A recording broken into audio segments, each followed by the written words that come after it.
DNA. It's like a blueprint for life. It determines what you're like, what sex you are. How many sexes are there? 2.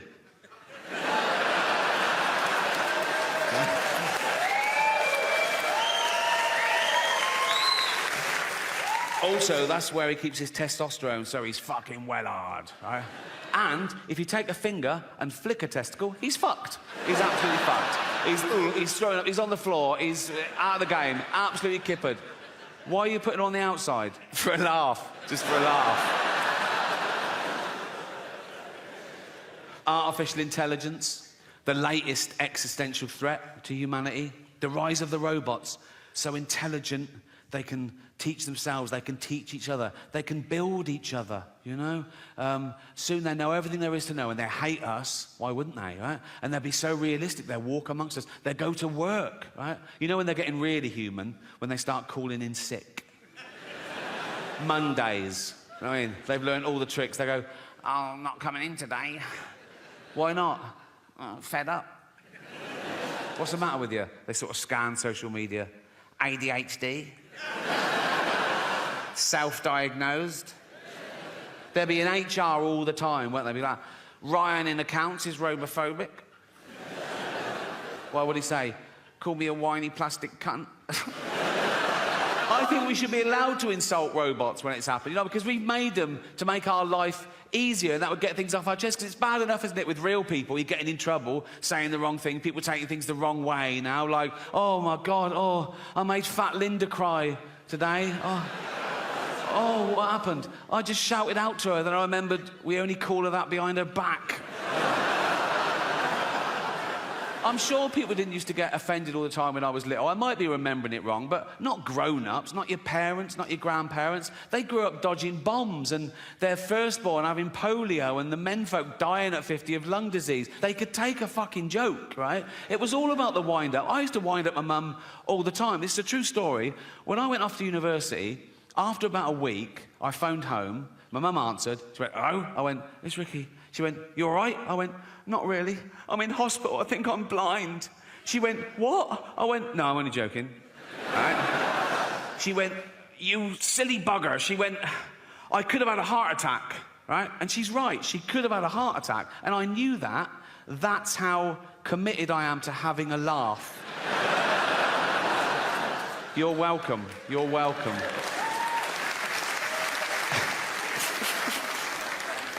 Space travel, the last-ditch attempt. When we fuck this planet completely, can we leave its dying husk and move to a new one and start again? I don't think so. Not in my lifetime. Probably not in yours, you know. It's like the closest one, the only one viable, is Mars, and that's 9 months away on a rocket, right? It's got no atmosphere, an average temperature of minus 70 degrees. How's this for irony? Scientists are working out whether they can detonate nuclear warheads in the crust to release the frozen water to cause an atmosphere and get a little bit of global warming going. I mean, I don't know. It's only billionaires have got enough money to waste on exploration. There's nothing out there, you know. It's like, now you can do space tourism. Have you heard of that? You can pay $150,000. They shoot you into space for an hour, and you float around going, I'm in space.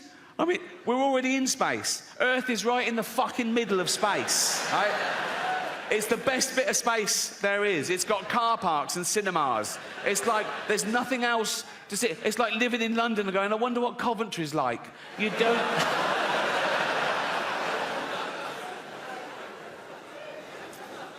But I'm optimistic.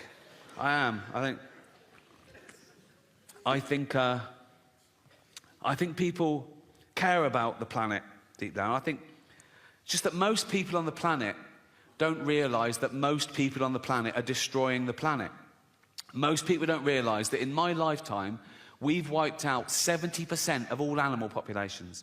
And what's left en masse on the earth of animals is 36% human, 60% farm animals just to feed humans, and 4% wild now. People don't realise that we have to tear down entire rainforests, the lungs of the earth, just to grow grain, to feed these cows, to feed us. We steal grain from third world countries because they want hard currency. They can't even feed their own people. We take their grain, feed our cattle.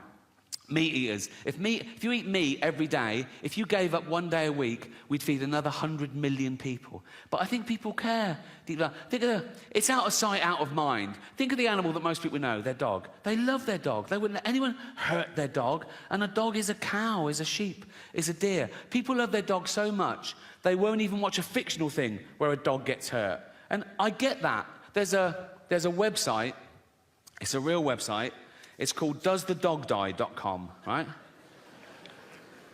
And it was set up because people would watch a film or a program with a dog in it, and something would happen to the dog, and they'd turn it off. It would ruin it for them. It would ruin their day, right? So this website was set up. You could go to it, you could put in any film or TV show and ask, does a dog die? And someone would answer you, no, or whatever. And it's become a thing for anyone's phobias. Anything you don't want to see in a film, you just look up the film and they answer your question, right? So I looked up one film on here, Schindler's List.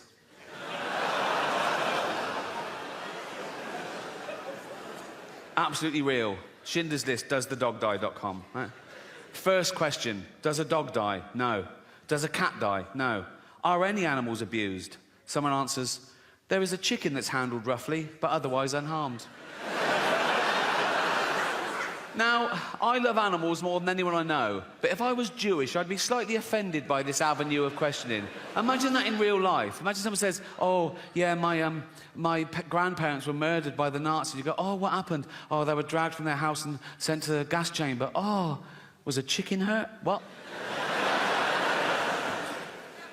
But as I say, it's become, you can ask any question about anything. Someone says, is there child abuse? Is teeth damaged? Is there a hanging? Does someone struggle to breathe? Yeah. Well, yeah, yes. Someone says, does someone fall downstairs? Who's scared of slapstick? It's like... Anyway, so this website was founded in 2010, so it's run about 13 years, right? And the later questions start reflecting the times we live in now, and they get more and more fragile and narcissistic. These questions were asked this year. Check it out, Schindler's List, right? Someone says, are there any fat jokes? Would that make this worse? Well, imagine the real thing. Imagine I'm in a concentration camp, right? I'm naked, everyone around me is naked. We've got a commandant herding us towards a gas chamber, and he goes, move it, fatty, right? And I go, rude.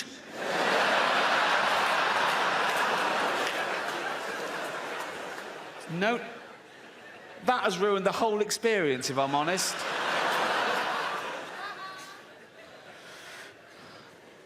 Someone asks, is there hate speech? Yeah, there is. Suck it up, Buttercup. Are there any man in a dress jokes? Very few jokes. If you've come to this film for a giggle, you're going to be very disappointed. But this one takes the biscuit for me. Remember, this is a movie set in the 1940s about arguably the worst atrocity in civilized human history. Check this out. Is someone misgendered? Fucking hell. This is quite sweet. Is there any anti-Semitism? Yeah. This is pretty much the mother load, right? Forget Kanye. This is off the fucking charts. Don't do that when you're talking about this. Fuck's sake. I was doing the graph. I'd do it like that. This is off the charts. That's... Wouldn't things have been different if that was Hitler's salute? The whole thing would have been... He goes like, it's Hitler. Like, hiya. This is interesting. Does it have a sad ending? Right? Someone says yes, and then someone else says no. And I thought about it. No, but then I remembered, if you've seen the film, if you remember, when the story sort of ends, Spielberg then tacks on a real bit of footage where he gets real-life descendants of people murdered in the Holocaust, and he films them coming into a Jewish cemetery, and they each leave a stone on the grave to represent their family members that were murdered, and it builds up, and it's very moving. And so I think I get the ambiguity. Does it have a sad ending? Yes, in the sense that 6 million Jews pointlessly lost their life, but no, in the sense there was still enough left over to build a little rockery. So...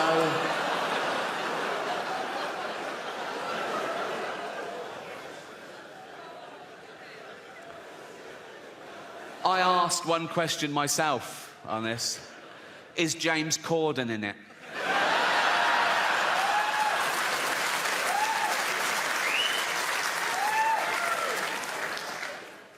I did look at one other film briefly, Titanic, right?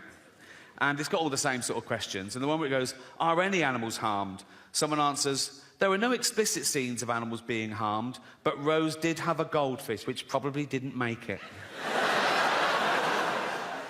I think of the goldfish in the bowl on the sideboard when the boat hits the iceberg, and he's all like that, right? And people are running around going, ah, we're going in the water. And he's all smug then, and he's going, don't worry about it.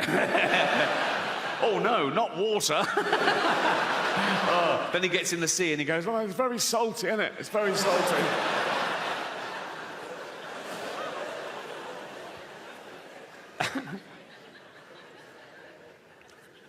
I'll leave you with a true story. It's still on the theme of Does the Dog Die? When I was 7 years old, my mum took me to the cinema to see a film called Old Yeller. Beautiful film, yeah, made in the late 50s and sort of set in the Wild West on this homestead. And it's about a kid who adopts this little junkyard dog and he calls him Old Yeller and they grow up together. And it's a buddy movie, it's a love story between this kid and his dog. And eventually, when the dog's big and, you know, he protects this kid in the wild, he fights a cougar and a bear and a wolf or whatever. But towards the end of the film, the kid's about 13, maybe.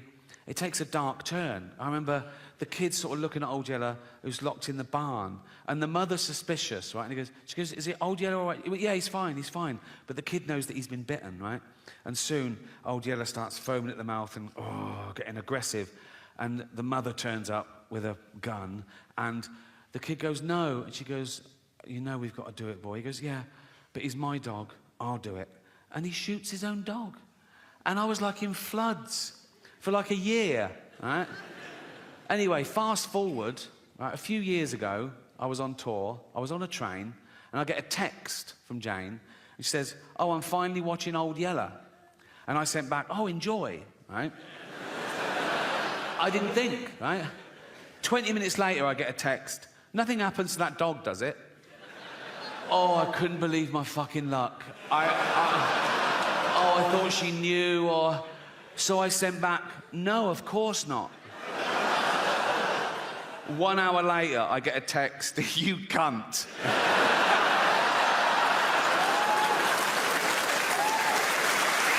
Thank you. Thank you. Thank you. Thank you very much. Cheers. Thanks to everyone who bought a ticket. If you bought a platinum ticket, the money goes to an animal charity, and you've raised $2 million so far, so thank you so much. I even get a bit of stick about that on social media. There's always someone who goes, oh, why do you only speak up for animals? And I go, well, because they haven't got a voice of their own except parrots. And I think that's why we don't eat parrots. Everyone around the world eats every other type of bird, don't they? Everyone in the world eats fucking chickens and ducks and geese and turkeys and ostriches. No one eats parrots. Do you know why? If you go and try and eat a parrot, it goes, fuck off, you cunt. So speaking up really does work, right? And that has sort of been one of the themes of the show, because I know in the real world, in normal jobs, everyday life, you get in trouble. People tell you off for saying certain things or thinking certain things or even laughing at certain things, right? They say you're bad for laughing at that. And some of you take it to heart. You go, oh, my God, am I a bad person? No, you're not. One, you can't choose your sense of humour. You can't. It's involuntary. And two, that's exactly what humour is for, to laugh at bad shit, to get us through it, right? And...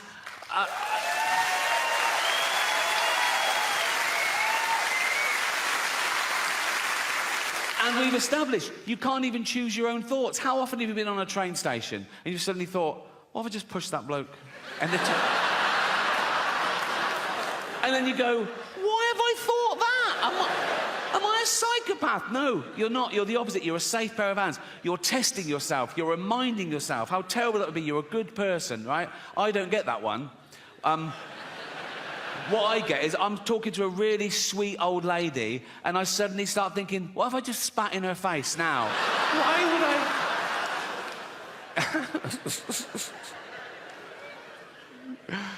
Another theme of it's not just going to happen to me, it's going to happen to all of you. Because the longer you live, the more shit you see. And you go, oh, fuck, this again, right? And the more burden you carry.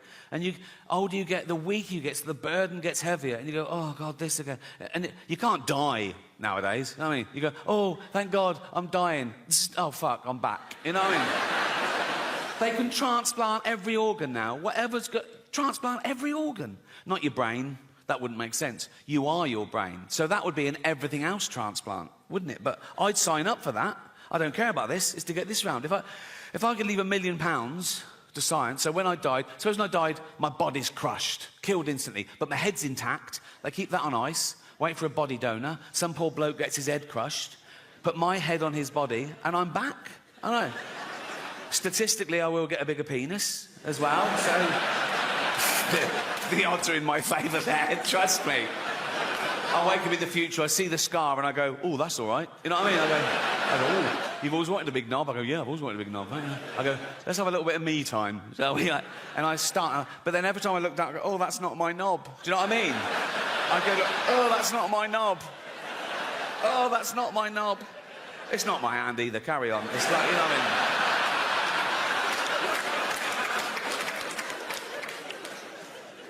I was doing an interview a while ago.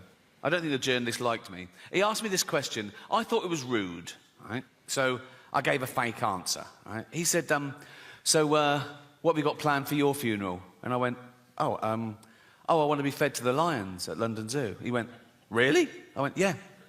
I want the zookeeper to take up my big, fat, dead, naked, bloated body in a wheelbarrow, right?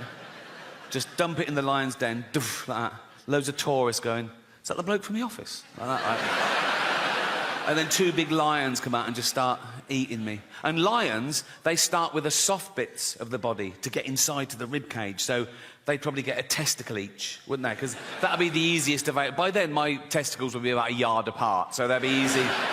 They just start eating towards me. Like Lady and the Tramp, really romantic. So I said that as a joke, but he totally believed me. So much so that when he was writing up the article, he called London Zoo and asked them if that would be allowed, and they said, no, of course not, right? So when the article came out, the headline was, London Zoo refused Ricky's request to be fed to lions. Like I'm a fucking psychopath. My point is, you can't worry about what happens after you die. Don't live your life, let someone else worry about it. You're dead, you've done your bit, right? I know some people who really are stressed about what happens after they die, some religious people, and they believe in heaven and hell and all that. So now they're getting a bit, oh, have I been good enough? I mean, great, heaven's great, but hell, oh my God, what if I go to hell? And I go, there's no hell. It's made up to frighten kids. Like, my favourite horror film of all time is still the original Exorcist, right? First time I saw it on VHS, right? I was blown away. I watched it again straight away. I loved it, right? And there's a bit in that that's meant to be the really poignant bit.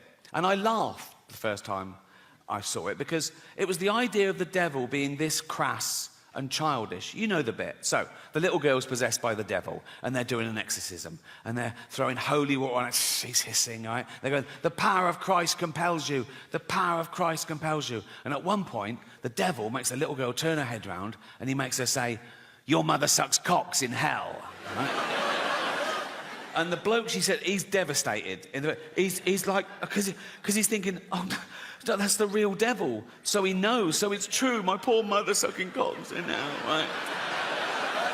If scientists actually found the devil, I was wrong. There isn't it. They found the devil, they tested him, it was peer-reviewed, it won the Nobel Prize for fucking everything, because it would be the greatest discovery of all time, right? And I'd look at the science, I'd be mind-blown, but I'd go, well, you've got to follow the science. So, you know, yeah, I believe in the devil. I wouldn't even be belief, it would be knowledge. I'd want to meet him. If the devil actually existed, I'd want to see it for my... As long as I was safe, I don't know what makes you safe from the devil. But if he existed, we'd find out, wouldn't we? We'd, like, vampires live forever, but now we know a bit of garlic really fucks them up. So we discover something, like if you put a devil in a cage with a sprig of parsley on top, he's weak or something, right? And I'd meet the devil, right? And I go for an order, and I go, he'd be there. I go, you the devil? He'd go, yeah, right? And then he tried to hurt my feelings. And that was his best shot. And he went, Rick. I go, what? He goes, your mother sucks cocks in hell. I go, I don't care. I don't. One, she's dead. Two, she was heterosexual. Three, she never had her teeth in towards the end. So, no. But it's hell. Think of all the terrible things that could be happening to her. Being raped by red-hot pokers, rats eating her eyes. My mum gets cock duty. Go on, girl. That has got to be one of the better jobs in hell. Isn't it? It's like, terrible job on earth. I've never sucked a cock in my life. I never will. But if I died and I'm in hell, right? Tortured for eternity, I'd see the first cock, I go, I'm on this. Not a problem. Not a problem. I'd be looking round seeing people skinned alive. I'd chow down. I'd be looking over at the big man going, I'm doing a great job here, leave me on this. And there's the devil with a clipboard looking a bit confused. No one's ever gone straight for the cock. But he goes, OK, carry on. I go, what if he then went, I mean, I did have you down for ironing. I go, fuck.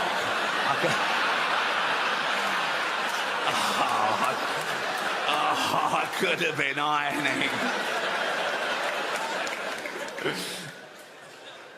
Who's getting their cock sucked in hell? That's what I would.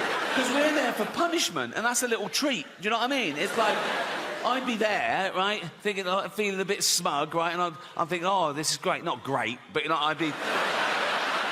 But the devil's a trickster, isn't he? One day I'd go, I wonder whose cock this is. And I look up, oh, it's fucking Hitler. I'm fucking sucking Hitler's cock. How is this all right to do this in public? Because if I followed one of you home tonight and I shouted through your letterbox, sucking fucking Hitler's cock in hell, you call the police. But you've paid to hear me say this shit. Fuck you now. Oh.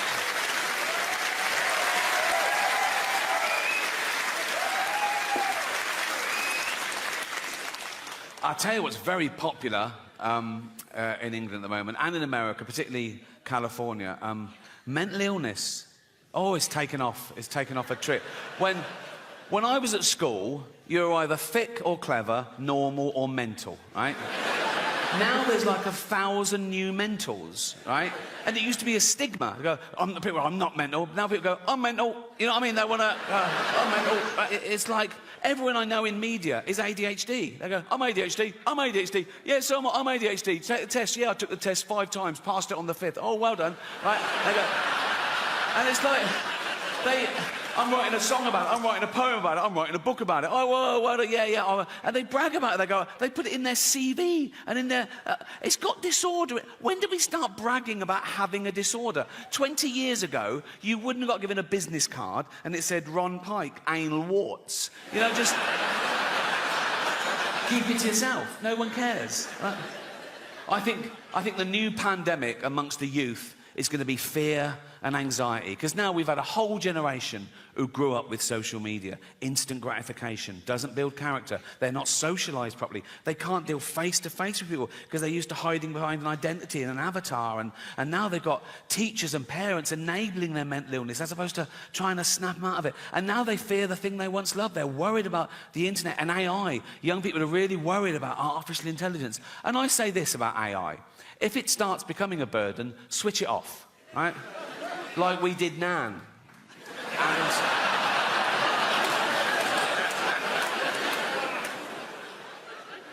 And another big fear amongst the youth is climate change. They're really worried about global warming. And I looked into it, and if the polar ice caps completely melt, the sea level will go up about 60 metres around the world. So all coastal areas will be affected a bit. But the real devastation, the real loss of life, will be in places like China and India. So relax. It's fine. But we all suffer from a bit of mental illness. We're all on the spectrum, aren't we? We've all got a little bit of OCD or anxiety or whatever. Like I'm a hypochondriac, right? Every morning I wake up and I think, right, what's wrong? Like, I go, what's that? Is that wasn't there yesterday? That was, what's that? What's that? And I Google it. I think, what? And I catastrophise as well. So I Google it and And the first sort of like 5 or 6, I'm fine with. Like, it goes, it could be anxiety, yeah, could be lack of sleep, yeah, I didn't sleep well. Could be lack of fibre, yeah, I'll have some more fibre. Could be lack of vitamin B, I'll get it. And then I just keep pushing me, like, it goes, could be cancer. I goes, it's cancer, it's cancer. Like that. Once I came out of the bathroom and I went, Jane, I think I've got bowel cancer. She went, we had beetroot last night. I go, oh yeah, cheers.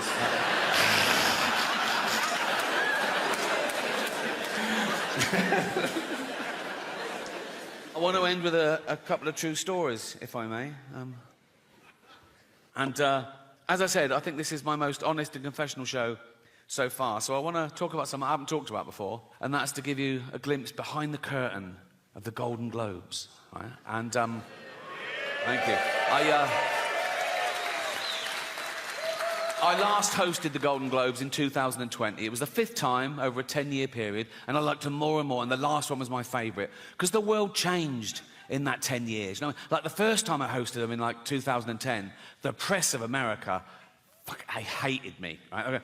Who was this annoying Brit insulting the most important people on the planet? By the last time I hosted, they were like, yeah, go on, fuck them. Fuck them, right? Because ordinary people had got sick and tired of being lectured by these multi-millionaire, nothing wrong with that, these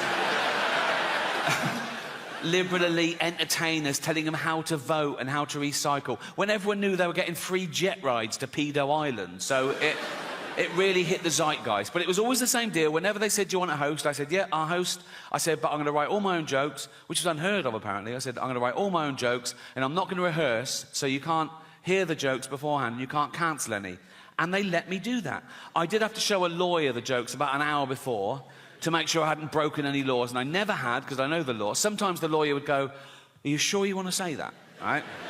And I go, is it legal? They go, yep, technically. I go, let's do it. Right?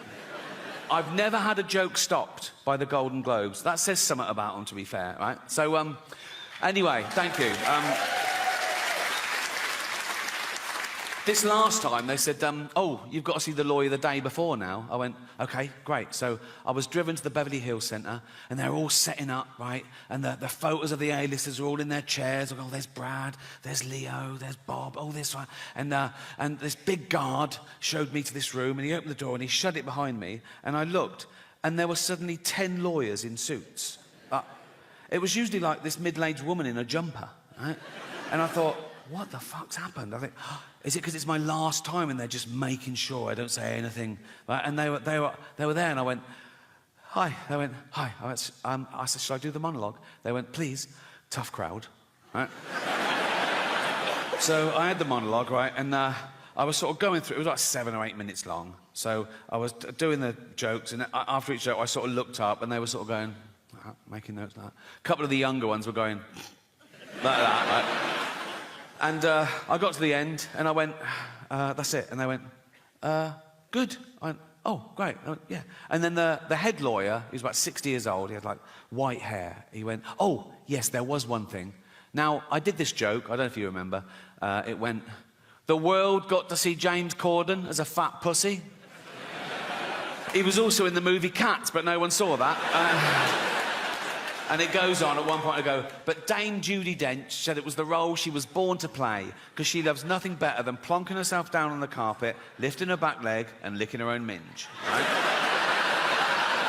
So, this lawyer went, he said, this is all true, by the way. He went, when you say James Corden is a fat pussy, that's just referring to his role in Cats, right? I went, yeah. Yeah, definitely. Nah. And he went, OK, great. I thought, this is easy. I went to go, call yourself a lawyer, right? And that was it. And I went, have a great show. And I left. And as I was leaving, I saw one of the other lawyers lean in and show this head lawyer his iPhone. And the head lawyer went, oh, yeah. He went, oh, sorry, Ricky, can you come back a minute? Right, so I'm there. I went, yeah. So he had the phone there. They'd looked up the word minge. I thought I'd gotten away with it, right? So it's now like I'm getting told off. And the head lawyer said, now it says here that the word minge is a derogatory term for female genitalia. I went, well, yeah, it's a slang word for vagina in England. You don't even use it here, do you? He went, no, we don't, but we go out around the world, and with due diligence, now we know it's derogatory, we'll have to bleep that word live. I went, don't bleep the word, like, because people at home won't know what I've said. It'll ruin the... I said, it's literally the punchline. He said, if it's derogatory, I have to... I said, well, what word could I use that you wouldn't bleep? And he went, well, you could say... Welcome to my show. It's not a show. There's no dancers or jugglers. It's basically a bloke talking, which is essentially what stand-up comedy is, isn't it? A bloke talking. Sexist.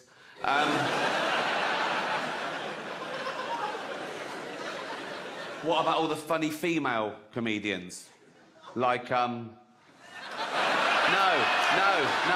Right. No. I'm not doing that. OK, right.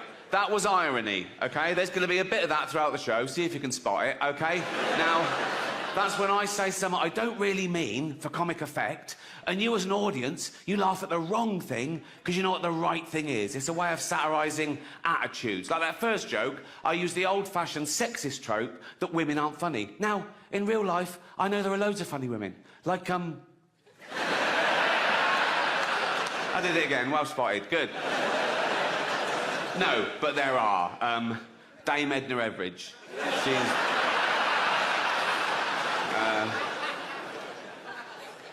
Eddie Izzard.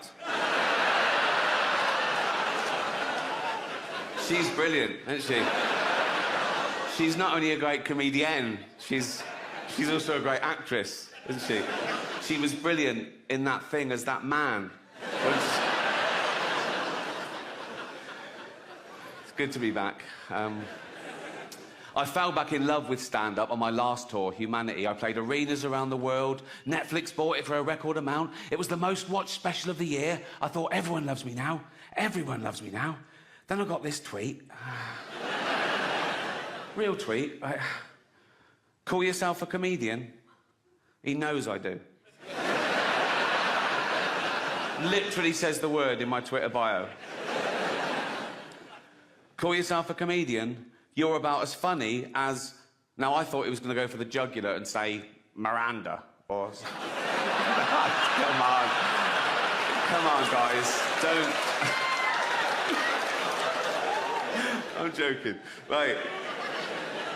Call yourself a comedian, you're about as funny as a fart at a baby's funeral. He was trying to hurt my feelings. But his big mistake was choosing something that would be fucking hilarious. As if that would... A fart at a baby's funeral. Big echoey church. Everyone just silently sobbing like that. Tiny little coffin. Tiny little coffin. And someone farts. You'd laugh. Even if it was your baby. You know? No. If you're at the funeral, it's been dead a week. Do you know what I mean? It's... You're probably up for a giggle. Particularly if you're the father. If you're the mother, you probably still find it hard seeing the funny side of things.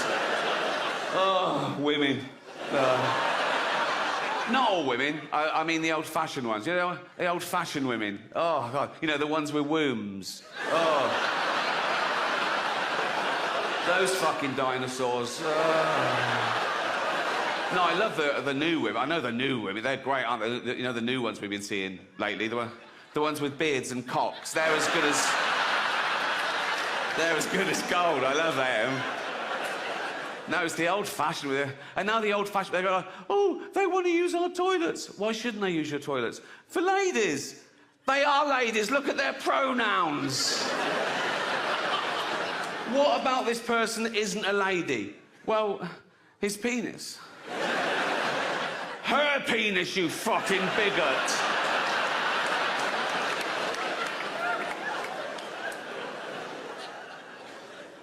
What if he rapes me? What if she rapes you? You fucking turf whore!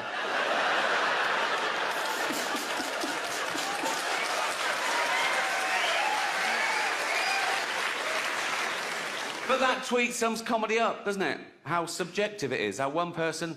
Some people can find them hilarious, some people find them the least funny person in the world. And when someone says to me about another comedian, they say, oh, they're not funny. Even if I agree with them, I stand up and I say, well, you can't say that. You've got to say, you don't find them funny, you know. And I hate it when people say, that joke was offensive. I gotta say, no, you've got to say, you found it offensive. Because it's all about feelings, and feelings are personal. And there's loads of types of comedy, and comedy evolves, you know. There's a new type of comedy at the moment called woke comedy, right? No, it's very progressive, you know. There are some clubs now where the comedian has to sign a thing saying he won't say anything contentious or he won't say anything that could offend anyone. It's a safe space for the audience. Woke comedy. And I tried to watch a bit of it, and I decided I'd rather watch Louis C.K. masturbate.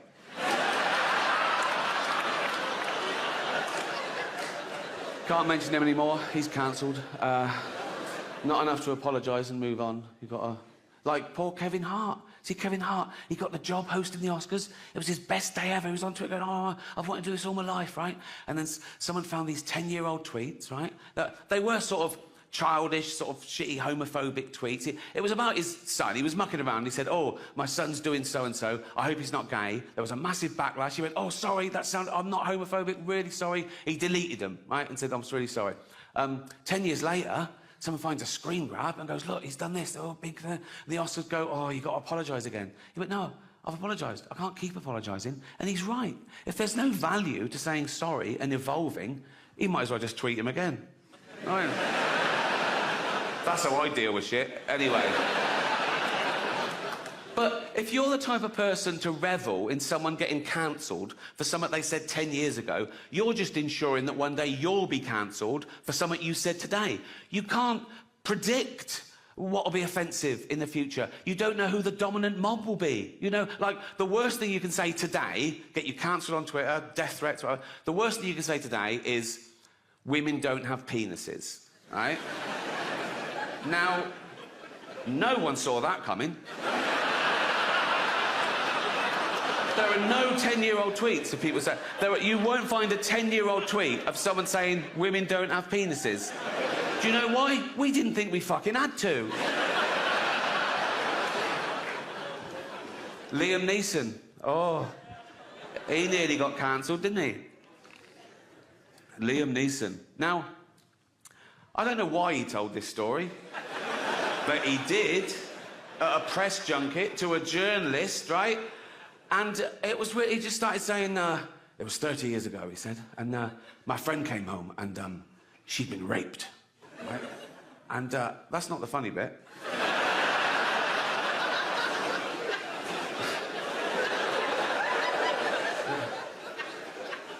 He said, she'd been raped. I said, what did the guy look like?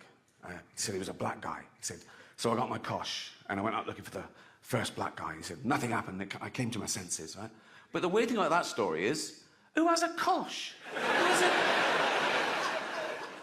But it was touch and go. They cancelled the premiere that night because of the backlash and that people wanted the film to be deleted. And I get it. Some people can't separate the art form with the artist's personal life. Now, I know Liam. I've worked with him. He's a lovely man. He's definitely not racist. But when that broke, even I was like, oh, will I ever be able to find Schindler's List funny again? You know,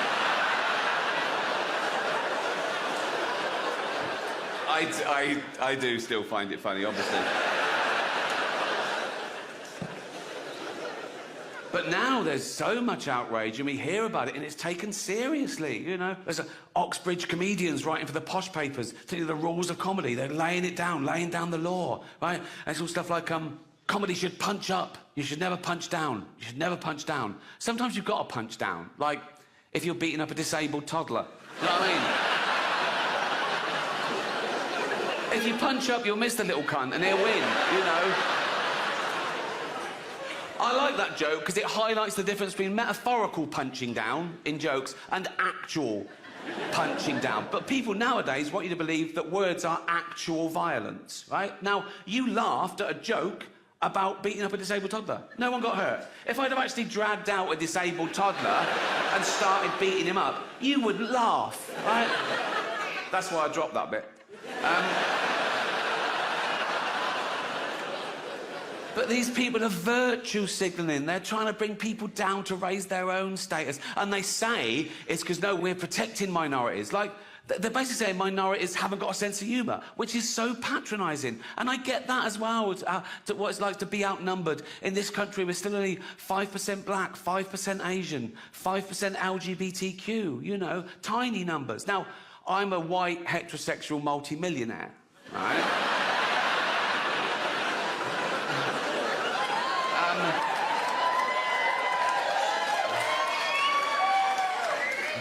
There's less than 1% of us.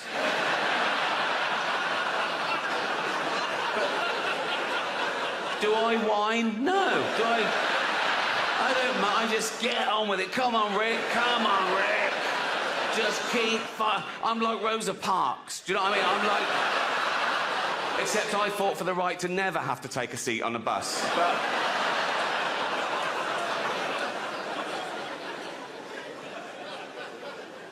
Just people complain about things they don't have to watch. It doesn't affect them, you know? And, again, everyone's got the right to be offended and complain, but they've got to know that we're not trying to offend. That's not our aim, you know? We're trying to make you laugh. We're trying to give you a good time. And, yeah, here's the deal, right? So I riff. If I say something tonight that's so offensive, so off that you've never heard anything so fucking off the charts in your life, right? Don't make a scene. Go to the box office after the show. They can't give you money back straight away, but there's a form you fill out with the complaint, and I take those away and I shit on them. So that's the rules of comedy.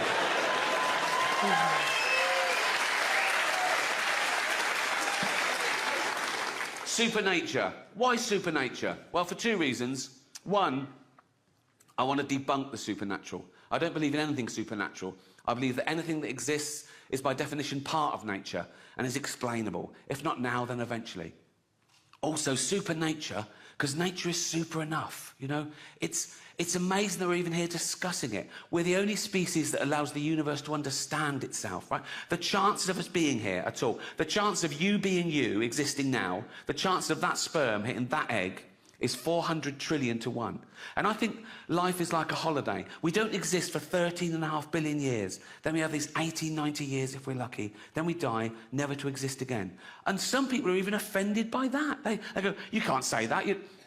It can't be chance. It's too good. Someone must have made it all. And, you know, I'm too special. I can't just not exist. I'll live again. I'll go to heaven. I'll be with my friends and family. Or I'll come back as a spirit and I'll walk amongst you. Or I'll be reincarnated. I'll come back as someone else.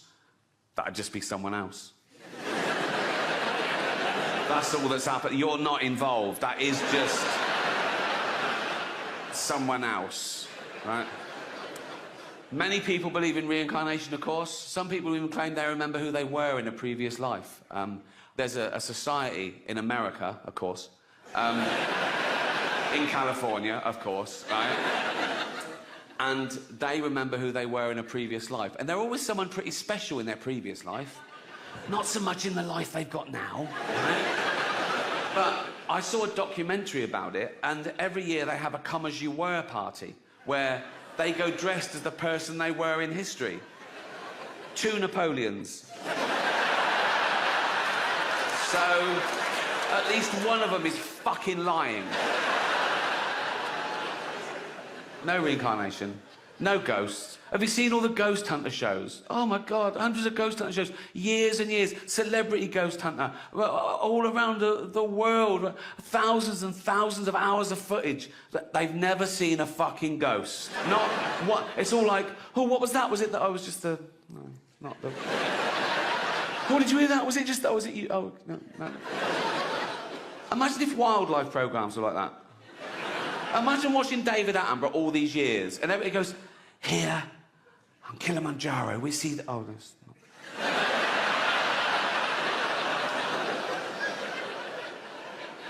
And by the banks of the Limpopo, the elusive... Oh, it's not. You'd stop watching the cunt. I've never seen a ghost. The pedo hunter shows, on the other hand... There's usually a couple in the crew, just in case, you know what I mean? Particularly if it's a BBC production. Oh, shut up.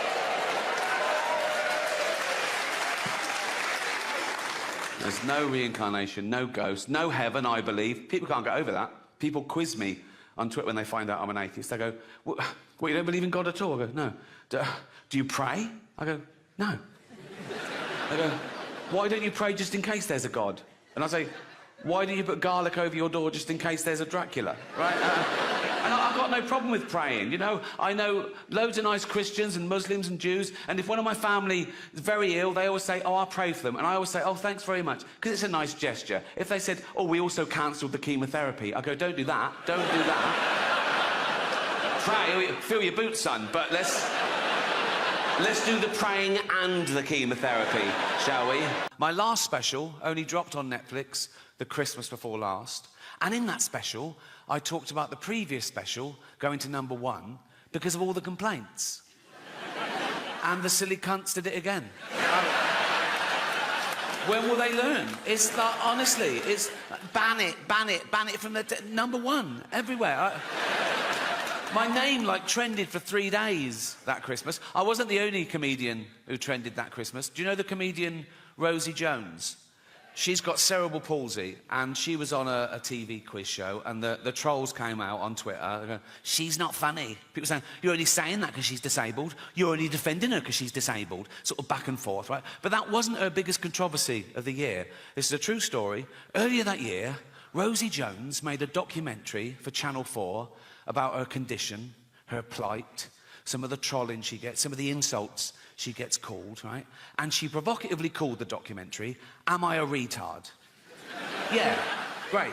Power to her, right? Now, the people who complained were disability campaigners. They had a go at her. They went, you can't use that word. She went, what? Why? I said, because you're physically disabled. That's a derogatory term for people with mental disabilities. If you want to use a derogatory term, you should use one that describes your particular condition. So basically, Rosie Jones said, am I a retard? And disability campaigners said, no, you're a spastic. That's harsh, isn't it? I mean, it's context. She was using it to empower people. She was called that. She didn't go, no, that's not me. She sort of embraced it and, you know, reclaimed the word.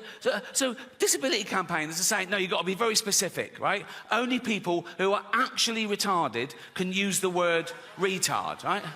But who's going to tell them? You know what I mean? Who's going to... You're not going to go into a room and there's Bubba sort of lying on the floor, crying in, right? And you go, all right, Bubba. He goes, yeah. Oh, no. No. It's a tightrope. Like that.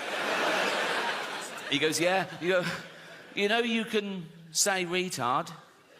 Why? Think, you thick cunt. Just think.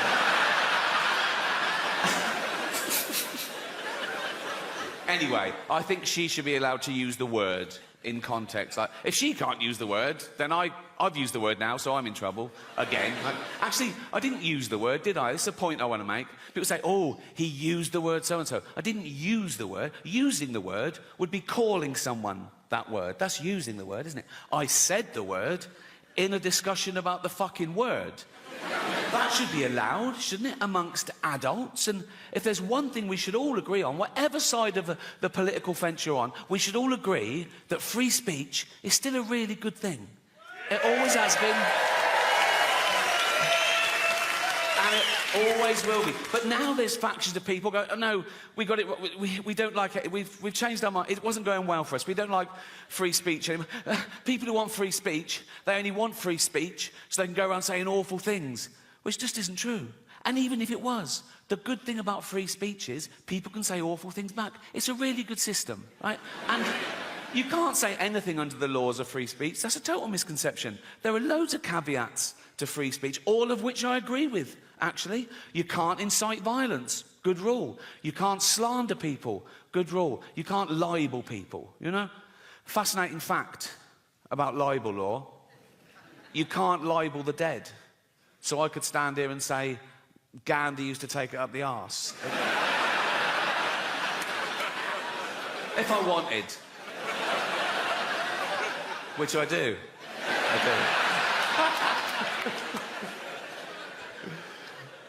But free speech is the most important human right there is. It's the right from which all other rights come. Without free speech, you couldn't have human rights, you know, and We've got free speech, in theory, in this country, for a little while longer. We can criticise the government, we can criticise the police, but we should give props to a country that allows us to do that, because we're the envy of some countries. In some countries, you criticise the police, you get beaten up, or worse. You criticise the government, you can be thrown in jail for life, you know. So they flee their oppression, quite rightly. You know, so would you. They flee their oppression, and they come here, they go, we want to come to England. We go, why? They go, free speech. We go, come on in, welcome. What are you going to do now? We're going to go on a march. What are you going to say? How shit England is. Cheers. Thank you. Thank you. That is their right. But I'm too old now not to say what I want, you know. I want to say and do what I want all the time. I want to do my favourite thing all the time. I don't even like doing my second favourite thing if I think I could be doing my favourite thing. Do you know what I mean? Like my favourite thing is play tennis. I play every Friday. I keep Fridays free. I look forward to it. I play tennis. It sets me up for the week. So if ever on a Friday I have to do my second favourite thing, like 3 weeks ago, attend a neighbour's kid's funeral, I'm like, this is boring. But we all want respect, right? We all want respect, and we all want to raise our status in society. We can't help that. That's in our evolution. That's groups elected from when gossip used to control the tribes, right? And there's still 2 ways you can raise your status in society. One, be competent at something. Like, oh, he's a good hunter. Go with him. He's good for the tribe. The other way you can raise your status is have virtue. Like, oh, he's not a great hunter, but he's wise or kind or whatever, you know. And then, with the advent of social media, people suddenly discovered they could just say they were virtuous. No evidence, no proof, just loads of flags in their bio, right? And they would raise their status by bringing other people down, catching other people out. Oh, look what he said. Oh, he's not as virtuous as me. Look how good I am. Look how bad. And that's where the term virtue signalling comes from, right? And I hate it when they bring their kids into it. You can believe what you want, have opinions what you want, vote how you want, but go on a march, great. But when I see a 5-year-old holding a placard, he doesn't know what that says. That's the adult, you know. Like I saw someone tweet this once. Someone tweeted, my 4-year-old just looked up at me and said, Mummy, why does Rishi Sunak hate poor people? Never fucking happened, right? But the most annoying thing about virtue signalling is it's people being smug about having the morality of the age. You're what you're like because of where you are and when you are. Like, it's not brave of me to be an atheist in this country, in this year. It would have been brave 200 years ago, or mental. Right? And it'll be brave in some other countries, or mental. Right? But people say things like, oh, I'm anti-racist. Yeah, well done.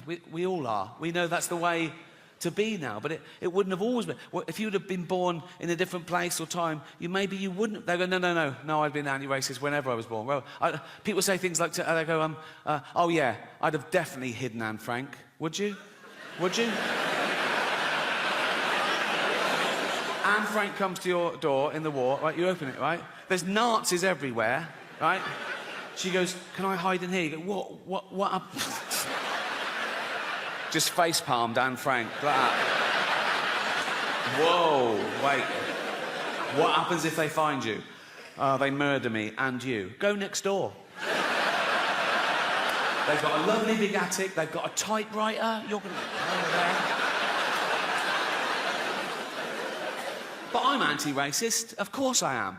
But I'm willing to admit that if I'd have been born 300 years ago and I was white and wealthy, I'd have probably have owned slaves. Because I'd be nice to them, so shut up, right? I'd be, yeah. I'd be the best slave owner you've ever fucking... No, I'd dress mine well, I'd dress my slave... Yeah, I would. I'd dress mine in little suits, right? I'd go throw those dungarees away, put a little suit on all the other slaves looking at it, I go, right, let's go to the pub, boys, right? And all the white people go, you can't take your slaves to the pub. I go, fuck you, fascist. They're my slaves, I'll do what the fuck I want with them.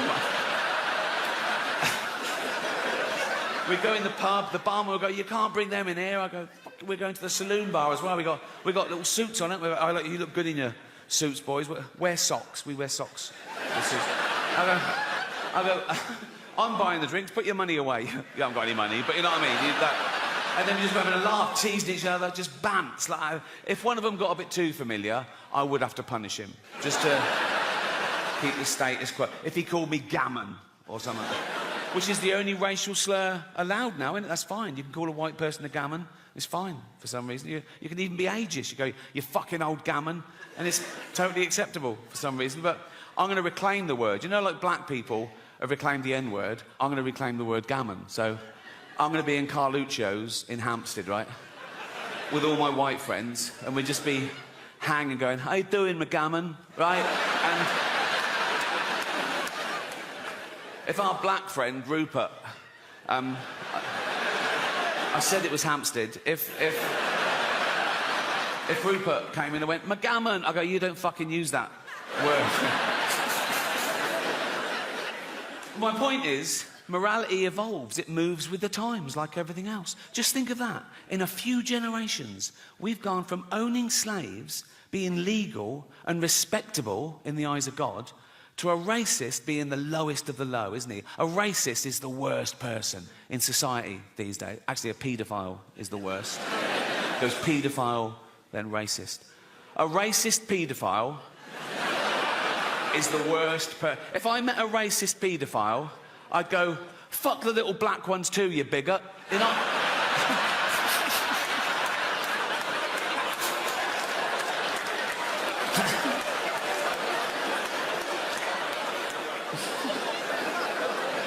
That's fine, that's fine, it's fine. They won't cancel me for that. I mean, they've been trying to cancel me for about 15 years, and they've always failed. And often the people trying to cancel me have been other comedians writing for the posh papers, doing that thing they always say, he's punching down. Well, comedy should punch up. We only punch up. We punch up. Their idea of punching up, they have a go at Boris Johnson. How the fuck is that punching up? You know, the cunt is learning disabled. He's like this fucking waterlogged Gary Busey, fucking albino Eggman thing. He can't string a sentence together. Have you heard him talk? He's like, he's a fucking moron. I punch up. I have a go at people like, I don't know, Stephen Hawking, right? Yes, the greatest brain that's ever lived. He can take it. And he wouldn't even have minded when he was alive, because he's part robot, isn't he? I think he's basically a talking chair, so you can say what you want, and he was on Epstein's island, apparently, so fuck him. I don't... What was he doing there? Why do... I want to go... Why? Why? You're like, just there, doing... Fuck... I would go... What... I know pedos who'd kill for a ticket to that, and he's just taking up a space. It's probably DEI or something, and they go, we need one. Like, I'll go, what are you doing here, Steve? He go, I'm thinking weird shit. Fuck off.